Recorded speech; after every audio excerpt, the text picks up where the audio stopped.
Puis le hasard veut que Georgette était dans la première année, en 2010, exposante ici à la galerie avec un autre de ses œuvres, une autre série de ses œuvres. Et ça donne que 10 ans après, elle est aussi dans la maison. Alors on en est bien heureux. Vous avez pu voir, oui, Georgette, c'est une personne dévouée. Si vous feuilletez son catalogue, vous allez voir qu'elle a immortalisé l'Acadie de différentes facettes, que ce soit Grand Prix, la Psychodiaque, même le Cercle-Étoise. Bref, on est bien content qu'elle soit dans la maison.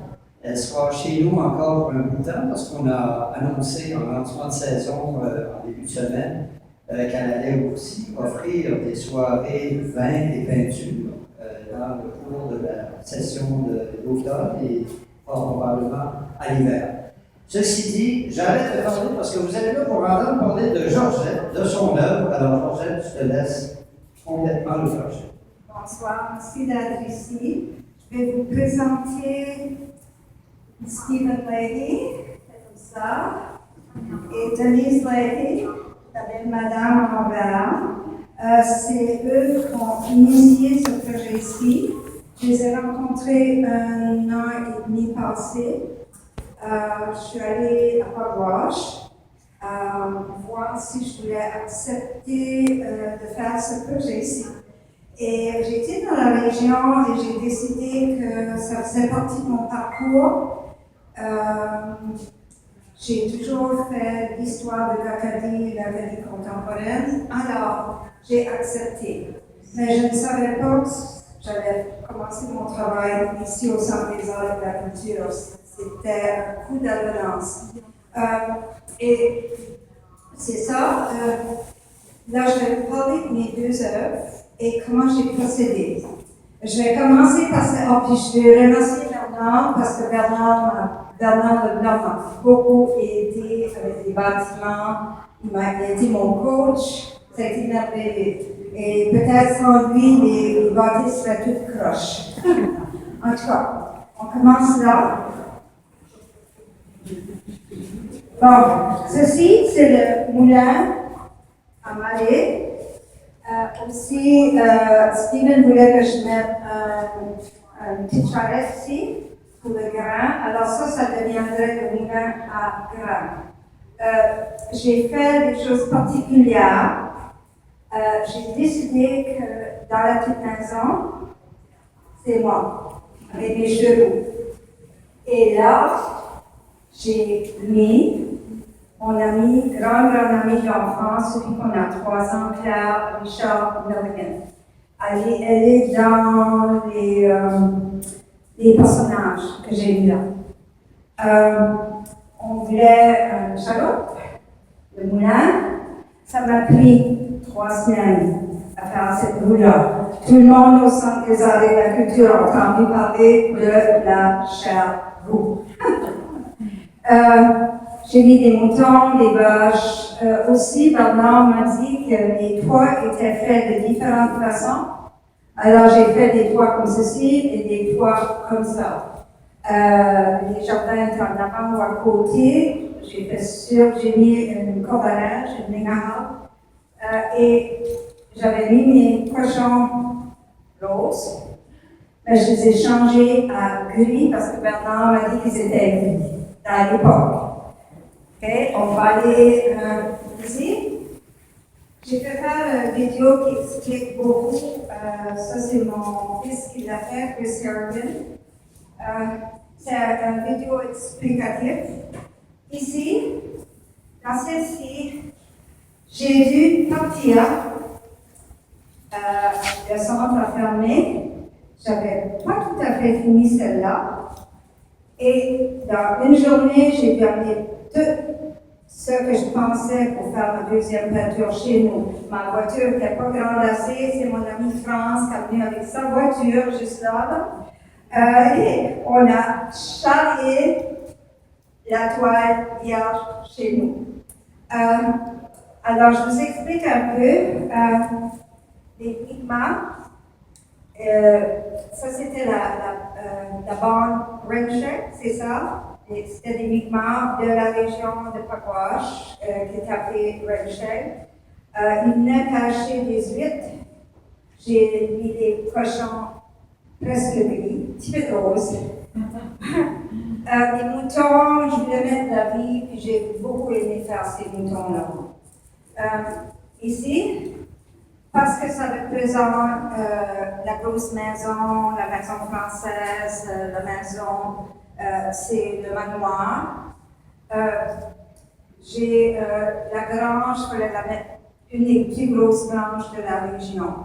Encore, j'ai mis ma signature en arrière, c'est une femme avec des cheveux roux.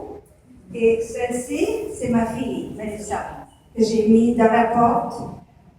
Aussi, la bâtisse c'était fait pièce sur pièce. Bernard m'a habité avec des fenêtres, combien de carrés. Alors, c'est pas mal comme que ça a été à cette époque-là. Est-ce que le manoir était là? Personne n'est sûr. C'est juste qu'est-ce qu'aurait pu être la vie dans cette région-là. Puis ça va ouvrir des portes. Tout ici, j'ai mis, c'est ça, toutes mes croquis pour les manoirs. J'en ai dû travailler des manoirs. Ça, c'est le manoir que je peux seulement trouver au Québec. On n'avait pas l'occasion de les trouver sur Google parce qu'ils n'existent plus. Alors, je mets celle-là. Je commence avec celui-là. Et voir ça dans mes croquis, c'était celui-là. Mais c'était, la perspective était un cauchemar. Alors, j'ai décidé, je ne fais pas ça. Puis, donc, finalement, j'ai abouti à quelque chose comme ça. Mais mon modèle était celui-là. Ça, c'est une grosse maison. Je pense que c'est ça. C'est à Fort-Ribourg. Alors, ça, c'était mes premiers croquis avec des notes. Je me rappelle cette journée-là, Bernard avait venu me voir, puis on avait des petits croquis à côté pour me guider. Après ça, on voit pas mal mon parcours. Ici, pour les personnages, lorsque je mets un personnage sur la toile, je ne peux pas juste la mettre. Je dois mesurer pour avoir les proportions. Alors, ça, c'est peut-être, ça prend longtemps à faire ça, mais quand même, c'est ça le parcours. Ça, c'est ça qui m'a guidée pour les vêtements. Mon amie Claire est là. Moi, parce que je suis dans les toiles, je l'ai mis là, les personnages. Les wigwams, c'est les cartes de la région, les animaux. Et les deux, j'ai fait 6 croquis avant que j'arrive à la décision de faire ça. La même chose pour celle-là. 6 croquis. 6 croquis, c'est probablement un moyen de travail, de recherche pour aboutir à créer ça. Ça, j'ai décidé de mettre, je suis allée 4 fois dans la région de Pagwash pour voir visuellement comment je voulais ça différent, comme mai, juin, je pense que c'était fin août et octobre. Et j'allais en bateau parfois, tu sais, les gens me promenaient. Mais une des fois, la dernière fois, qui m'a guidée pour ces couleurs-là, j'étais en canot. Parce que le bateau était déjà accosté. Alors, on est allé en canot. Alors, ça, c'est.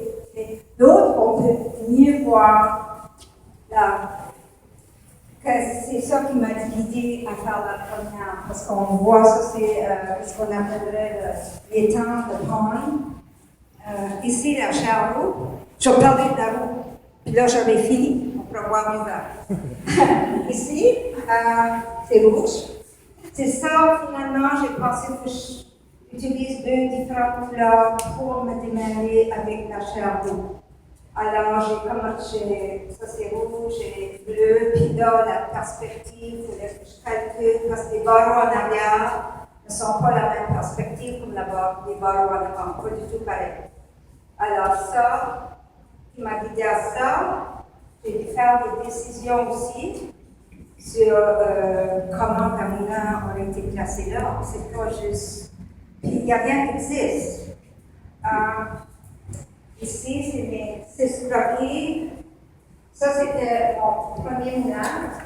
Quand il était un moulin d'époque. Les. C'est ici. C'était mon guide, le premier. Et là, finalement, j'ai regardé, j'ai abouti à ça, et ça, et ça, pour mon modèle, pour ce moulin-là. La roue, ouf, ouf. Ce qui était ici, ouais, la charrue. En tout cas, puis, ça, c'était pas un cauchemar, les charrues, c'était pas un cauchemar. Et les maisons, il y avait des toits en paille et des différents toits. Alors, avec tout ça, j'ai pu visualiser qu'est-ce qui a abouti là. Bon. Alors, je pense que vous allez tout voir.